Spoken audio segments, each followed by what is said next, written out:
Hello everybody, welcome to My Comics Guy. If you follow me on Instagram, you might have seen some of my posts this weekend. Were just some kind of previews of some comic hauls that I did this weekend. My family and I, we went to the Anaheim area over by Knott's Berry Farm. Had some stuff we were doing. On Saturday, my family did their thing, and I went comic hunting.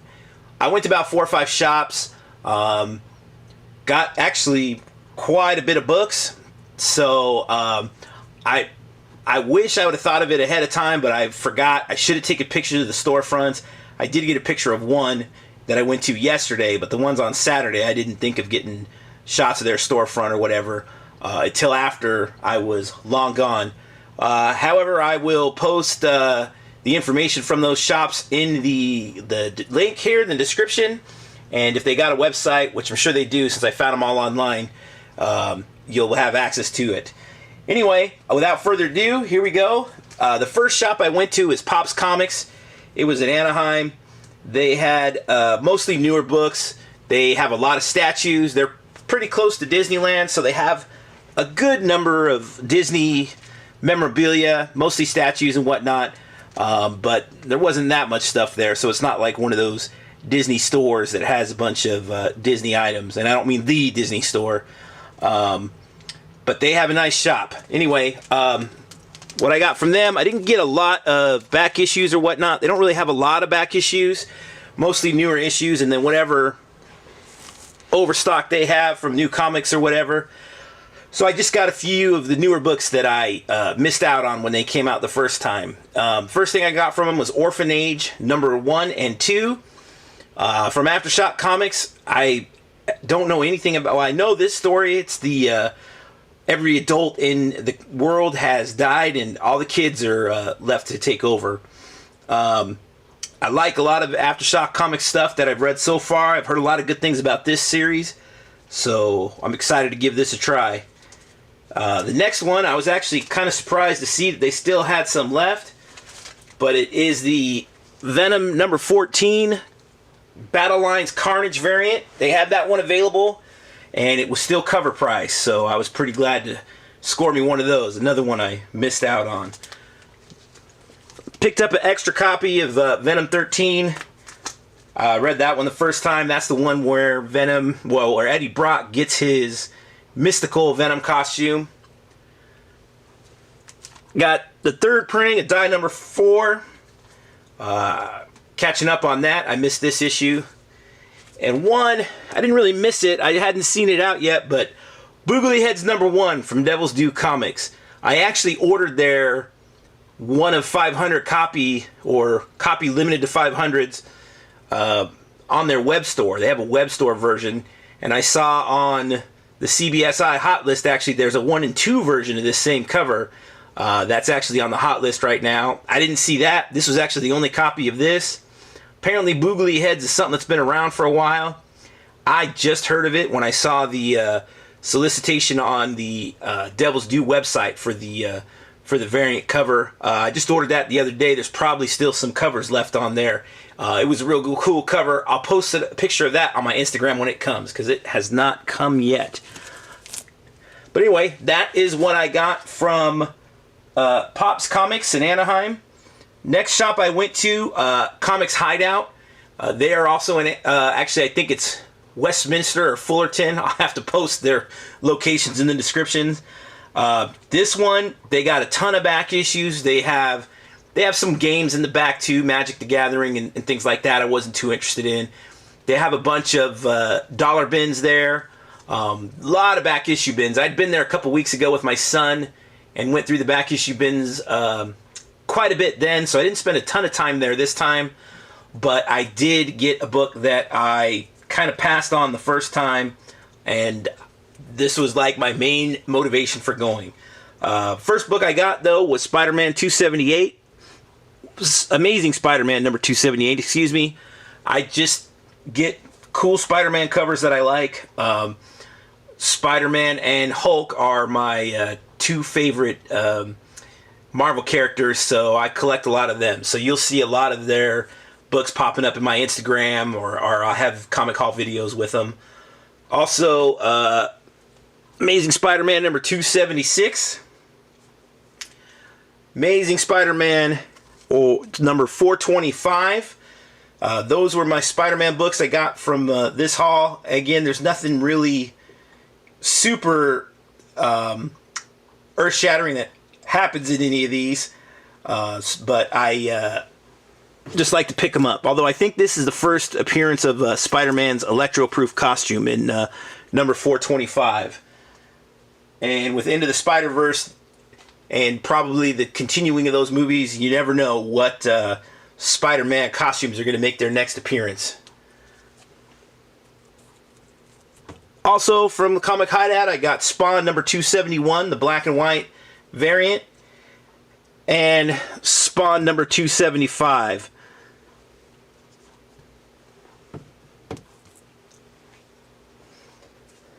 Now for the older back issues, got myself a copy of George Perez's Wonder Woman number 1 from 1986. This copy, I don't know, it's kind of hard probably to tell, but from the video, but it's in great condition. I'm gonna get this one, send it out for a press, and I'm gonna send this off for grading because I really like the shape of this one.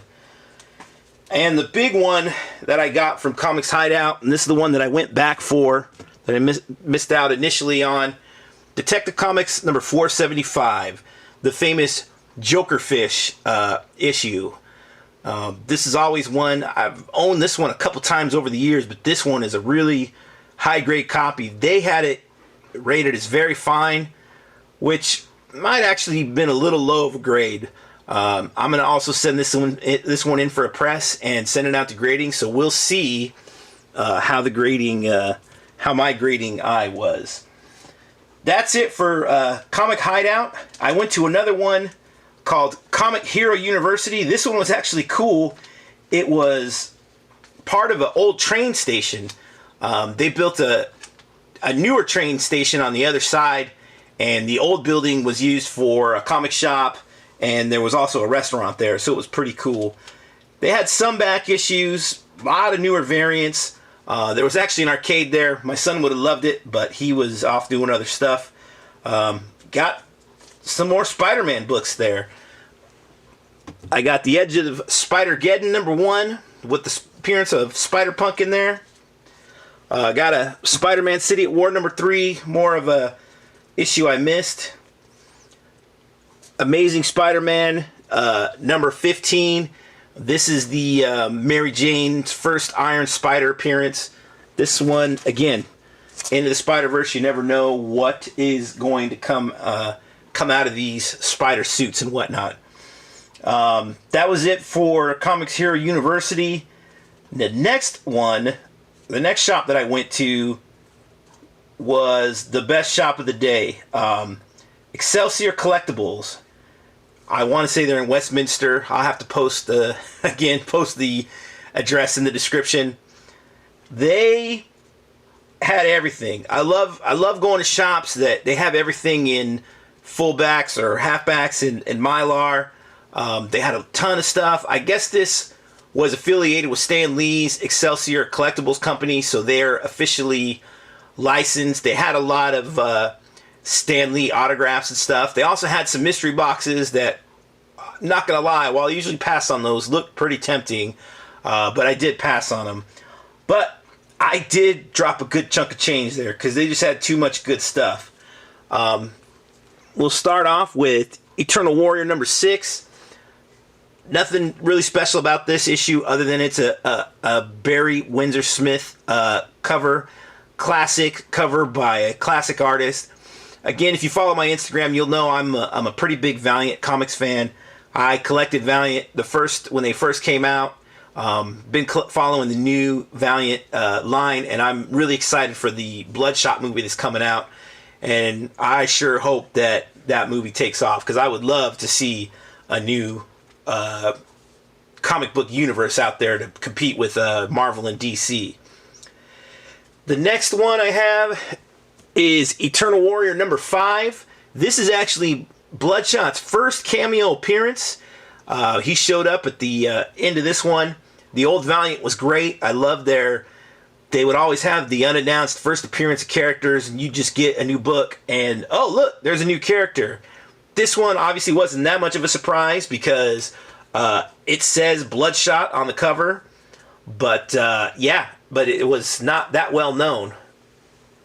Actually, got that mixed up. This is number 5. This is his first full appearance, but he actually appeared in Eternal Warrior number 4. I can't believe I totally mixed that up. Bloodshot number 1 of the new Valiant Entertainment.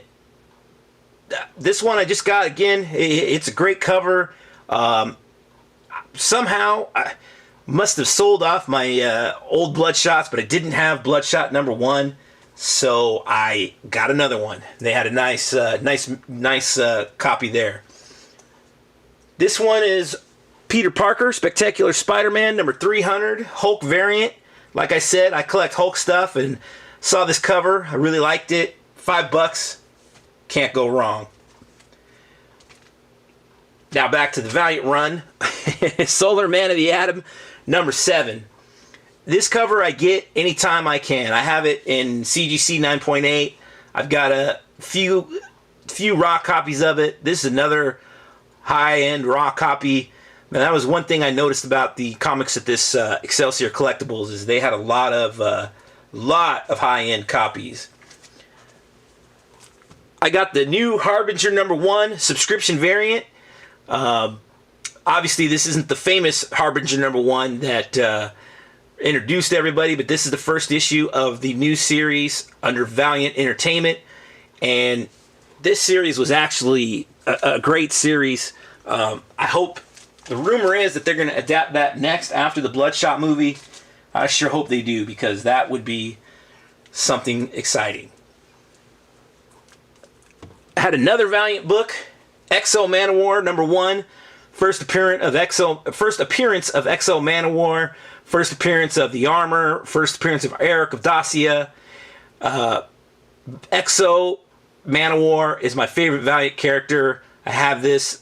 I had almost this whole run growing up. Well, I guess I was a teenager, and I've pretty much got every issue of the Valiant Entertainment series as well, multiple series. But this character, I think, is the next one after the 2 movies that they supposedly have in production right now. But he's like the Iron Man of the MCU. He's kind of the backbone of everything, particularly in the new Valiant Entertainment comic world. The next few books are books that I never see in the wild, especially in high grade. We have Hwy, the original copy, original series number 2, number 3, number 4, and number 5. Even back in the day when these books were still relatively new and kind of the hot thing, these books were hard to come by in the wild. Let alone seeing them all together and all in high grade like this is like a white whale to me. These are pretty rare books to begin with. They all have low print run, and when I entered them into my collection on coverprice.com, they all came up with little diamonds on them because they're rare and hard to find.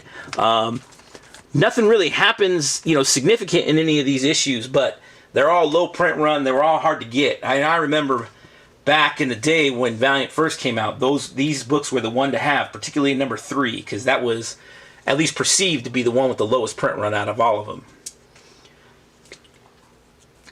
Next one is Batman Adventures number 3. This is an early appearance of Harley Quinn. Batman Adventures number 18. It's just, this one's sought after because of a Joker cover. And in my DC comics that I got at Excelsior, Detective Comics number 476, this is the continuation of the Jokerfish story that I got from the first one. This one is a lower grade. I'd probably say it's like a 5 or a 6, but I'm going to press it and send it in anyway because I want to get the 2 of them graded by CGC so I can display them both together. Next book I got from Excelsior is Hulk number 16, the Red She-Hulk book. Love this cover. And with what's going on in Immortal Hulk right now, this one is hot, but may continue to get hotter. Silver Surfer number 75. I love these 90s variants. I got number 50 somewhere around here. This one, again, another high-grade book. Not much spec on that one. I'm sure all these 90s gimmick books were printed in the hundreds of thousands, so there's not too much there to get excited about spec-wise. The last one I got from Excelsior Collectibles, Amazing Spider-Man number 68. This is the famous issue where Spider-Man was at a comic, or not a comics, but a college protest. There was a crisis. This one I picked up, first of all, because it's in really great condition. If this is not an 8.5 as is, I don't know how to grade books, particularly Silver Age. But actually, my daughter got some wall stickers, a pack of wall stickers, and this cover was one of the covers that was featured on the wall stickers. So I was pretty excited to get this. So now we have the wall sticker plus this. Again, another one that I'm going to press and send off to CGC. We'll see how it goes. Next shop I went to was called Phat Collectibles, P-H-A-T. I picked up 3 copies of the Ride number 2, the detachable mask variant. There was a recalled edition of this. None of these are it. If you see the eyes on here, the eyes were actually already cut out, so they don't have the whites in them, and none of these do. The reason why it was recalled was the mask actually wasn't cut out on those copies. So it really didn't perform the way that it was, and they were supposed to be sent back and be destroyed. Next book I got from there was Indestructible Hulk number 1, the Phantom variant, homage to Incredible Hulk number 1. That shop though, that shop was a nice one. It was a little older, but it was huge. They had a bunch of back issues. They had a bunch of toys there, but they did not have the air conditioner on. And I do not know why comic shops think that, we like to dig through their back issues in the heat like that. Particularly, this is Southern California, and it was probably 90 degrees on Saturday.